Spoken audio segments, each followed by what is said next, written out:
Pas à pas est un projet développé par Célia Ferrer qui propose aux enfants d'école primaire de développer leurs espaces extérieurs de manière non genrée. Célia est partie au début de son projet d'observations sociologiques très rudes, très fortes,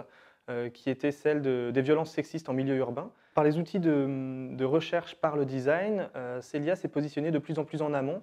Elle s'est aperçue en faisant des immersions de terrain et en s'accompagnant de sociologues que les phénomènes d'appropriation sexiste de l'espace pouvaient s'observer dès la cour de l'école primaire, notamment avec par exemple le terrain de foot qui est codé comme un sport masculin qui est occupé par les garçons de l'école, et pendant que notamment les filles se situent autour du terrain à développer d'autres sortes d'activités. Alors, son projet est constitué de deux dispositifs. Le premier qui est un petit jeu de plateau qui permet de délimiter des lignes, des zones selon des symboles assez abstraits, ce qui permet à l'ensemble de la classe, sans les critères de genre évidemment, de se mettre d'accord sur un plan à mettre en place. Dans un deuxième temps, le projet de Célia inclut une série de tuiles qui permettent aux enfants de mettre en place leur terrain de jeu à l'échelle 1, ces tuiles étant constituées par des cercles, des ronds, des angles, des croix,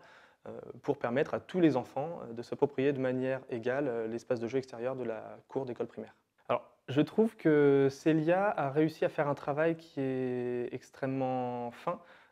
car partant d'une observation très engagée et très brûlante aujourd'hui, elle a réussi à développer petit à petit une observation et un discours très inclusif, très bienveillant, qui se fait dans le dispositif sans dénonciation, qui se fait par une amélioration pour les deux parties de la qualité de l'espace de jeu et des récréations des écoles. Célia a effectué son stage chez Eric Giudice Architecte à Bordeaux, une entreprise qui a été très intéressée par son travail de mémoire et son travail de fin d'études, ce qui fait qu'elle a souhaité inclure son projet à un appel d'offres qu'elle propose actuellement à un groupe scolaire à Bordeaux, le groupe scolaire Hortense.